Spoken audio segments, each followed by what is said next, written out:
રાજકોટ અગ્નિકાંડની ઘટના બાદ ફાયર વિભાગ જાગ્યું છે. ધર્મેશ વાણિયાવાળા દ્વારા પણ પાલ રોડ પર ગેલેક્સી સર્કલ પાસે નિયમોની એસી તેસી કરીને ફૂડ કોર્ટ ચાલુ કરી દેવામાં આવ્યું હતું. ફાયર બ્રિગેડ દ્વારા ફૂડ કોર્ટને પણ સીલ મારી દેવામાં આવ્યું છે. ખુદ મનપાના શાસક પક્ષના દંડકનું જ ફૂડ કોર્ટ સીલ થઈ જતા અત્યાર સુધી કેવી લાલિયાવાડી ચાલતી હતી તેની મનપા કચેરીમાં ભારે ચર્ચાઓ ચાલી હતી. રાજકોટ ટીઆરપી ગેમ ઝોન દુર્ઘટનાને આખા રાજ્યને હચમચાવી દીધું છે. ત્યારે 28 લોકોના મોતની ઘટના બાદ ગુજરાત હાઈકોર્ટે તમામ મહાનગરપાલિકાને શહેરમાં ચાલતા ગેમ ઝોનમાં તપાસના આદેશ આપ્યા છે.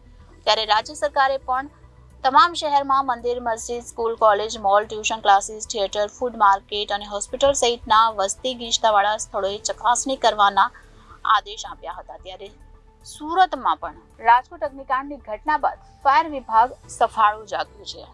ફાયર વિભાગ દ્વારા તપાસ કરવામાં આવી હતી, જેમાં શાસક પક્ષના દંડક ધર્મેશ વાણિયાવાલાનું ફૂડ કોર્ટ પણ સીલ કરી દેવામાં આવ્યું છે. ધર્મેશ વાણિયાવાલા દ્વારા પણ પાલ રોડ પર ગેલેક્સી સર્કલ પાસે નિયમોની એસી તેસી કરીને ફૂડ કોર્ટ ચાલુ કરી દેવામાં આવ્યું હતું.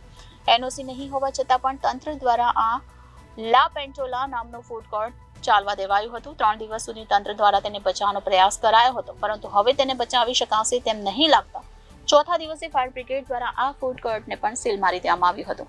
ખુદ મનપાના શાસક પક્ષના દંડકનું જ ફૂડ કોર્ટ સીલ થઈ જતા અત્યાર સુધી કેવી લાલિયાવાડી ચાલતી હતી તેની મનપા કચેરીમાં ભારે ચર્ચાઓ ચાલી હતી. Reporter Arvind Rathod, Janadesh news, Surat.